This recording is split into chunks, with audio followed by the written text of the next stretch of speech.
रहमत, अज भी तेरा आसरा, कल भी तेरी आस, सदा सदा तेरा आसरा। शेर तो बारामा आप प्रगटे इस जगत में, जीव काज सवारने, शबद नाव बनाई सुंदर, दुखित जीव उबारने।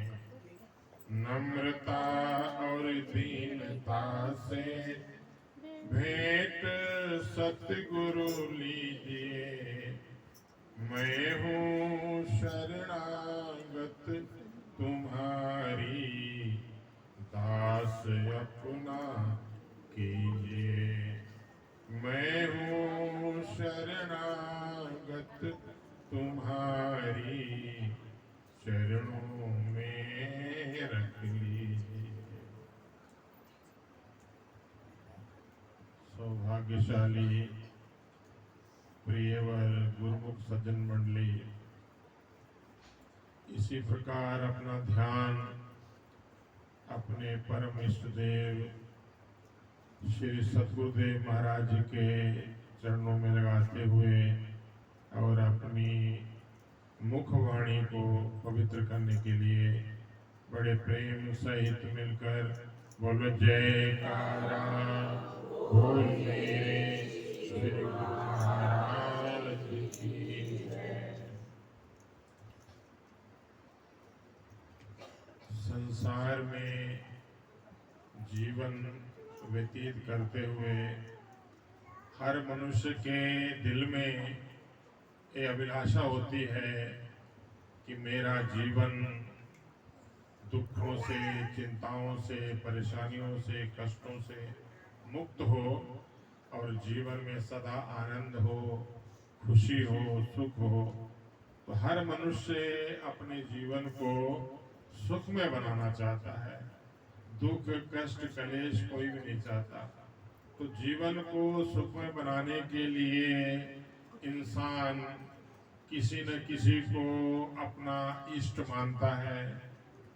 कोई माता रानी जी की पूजा करता है, कोई हनुमान जी की पूजा करता है, कोई शंकर भगवान की पूजा करता है।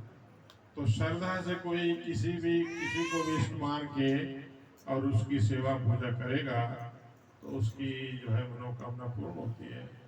परंतु संत कहते हैं, महापुरुषों के वचन आते ग्रंथों में, कि जो सबसे जल्दी प्रसन्न होने वाले हैं, जो संसार के अंदर एक प्रकट परमात्मा है, वो कौन है? वो भगत के पूर्ण अवतार सतगुरु हैं। तो इसलिए ग्रंथों में वचन आते हैं कि गुरु समान त्यों लोक में, गुरु समान त्यों लोक में, मोह न दिसै कोय, नाम लिए पातक नशे, ध्यान किए हरि होए। महापुरुष वर्णन करते हैं कि जो वक़्त के पूर्ण अवतार सदगुरु होते हैं, वो ईश्वर परमात्मा का साक्षात स्वरूप होते हैं। उर्दू भाषा में किसी फकीर ने अपना अनुभव वर्णन किया है। वो कहते हैं कि खुदा पूर्ण गुरु, पूर्ण गुरु कहते हैं पूर्ण सदगुरु, जैसे हमारे श्री गुरु महाराज जी हैं। तो वर्णन करते हैं कि पूर्ण गुरु खुदा का ही जलवा है सर बसर, और उतरा है अर्श आली से फर्शे जमीन पर। तस्वीर पाके मुर्शिद की ऐ दास देख ले, इंसान की शक्ल में खुदा देखना होगा। ये उर्दू के वचन हैं कि ऐ जिज्ञासु ऐ भक्त, अगर तेरे दिल में ख्वाहिश है कि ईश्वर के, परमात्मा के, भगवान के हमें साक्षात दर्शन हो, तो जो सेवक भक्त जिज्ञासु परमात्मा के साक्षात दर्शन करना चाहता हो, तो उसे क्या करना चाहिए? तस्वीर पाके मुर्शिद की है दास देख ले, इंसान की शक्ल में खुदा देखना होगा। कि मनुष्य रूप में अगर भगवान के दर्शन करने हैं तो सतगुरु के दर्शन करो, क्योंकि सतगुरु दुनिया में प्रकट परमात्मा होते हैं। तो इसलिए उन्होंने वर्णन किया है कि गुरु समान त्यों